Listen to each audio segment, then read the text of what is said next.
মাথা গরম করো না বাবা, শুনো।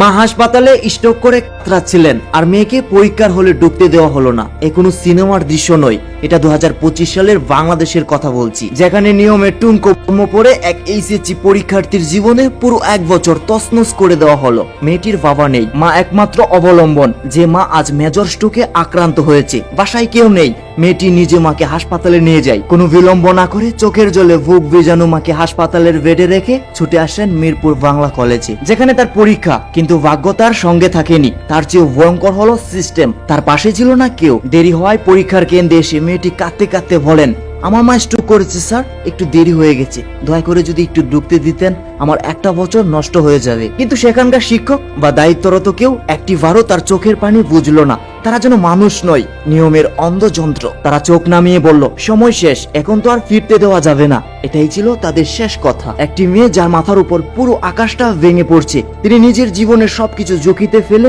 পরীক্ষা দিতে এসেছিলেন। তার জন্য সিস্টেমের বুকে এক টুকরো জায়গাও ছিল না। ভিডিওতে দেখা গেছে মেয়েটি দাঁড়িয়ে দাঁড়িয়ে কাঁদছে। সে বারবার মুখ ঢাকার চেষ্টা করছে, লজ্জায়, কষ্টে, অপমানে, কারণ সে জানে এই সমাজ শুধু প্রশ্ন করে, সহানুভূতি দেখায় না। তার কান্না ছিল এমন যা একটা জাতিকে জাগিয়ে তোলার কথা। কিন্তু আমাদের সমাজ তখন ঘুমাচ্ছিল।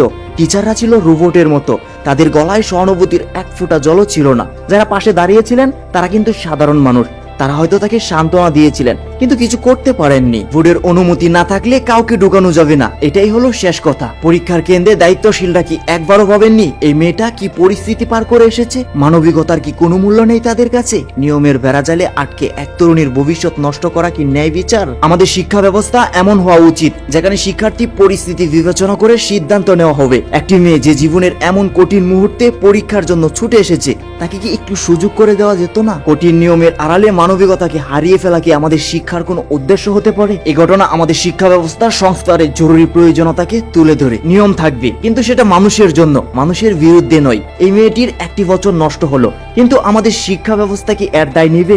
দেখার এমন সিস্টেমকে যেখানে একটি শিক্ষার্থীর সংগ্রাম, তার অসহায়তা, তার প্রচেষ্টাকে মূল্যায়ন করার কোনো জায়গা নেই। আমাদের শিক্ষা ব্যবস্থাকে আরো বেশি মানবিক, সহানুভূতিশীল এবং নমনীয় করতে হবে, যাতে কোনো মেয়ের স্বপ্ন এভাবে ভেঙে না যায়। নিয়ম থাকবে, তবে সেটা যেন হয় মানুষের পাশে দাঁড়ানোর জন্য, মানুষকে বিপদে ফেলে দেওয়ার জন্য নয়। এই মেয়েটার 1 বছর নষ্ট হয়ে গেল, কিন্তু তার দায় কে নেবে? বোর্ড? শিক্ষা মন্ত্রণালয়? না, কেউ নেবে না। সবাই দায় এড়িয়ে যাওয়ার পথ খুঁজবে। এই সংস্কৃতি আর কতকাল? এই দৃশ্য যেন আর কোনো শিক্ষার্থীর জীবনে না আসে, এই কান্না যেন আর কোনো তরুণীর মুখে না থাকে। আমরা চাই মানবিক শিক্ষা ব্যবস্থা, যেখানে শিক্ষার্থী কেবল রোল নাম্বার নয়, সে একজন মানুষ, সে একজন সংগ্রামী, যার প্রতি রাষ্ট্রের, সমাজের দায় আছে। আর নয় এই নির্মমতা। শিক্ষার এমন নিয়মকে ধিক্কার, এমন ব্যবস্থাকেও, এমন শিক্ষা ব্যবস্থাকে, এমন চোখের জলে গড়া শিক্ষানীতিকে, এই অন্ধ শিক্ষা আর নয়। আমরা চাই চোখ খুলে দেওয়ার মতোই শিক্ষা।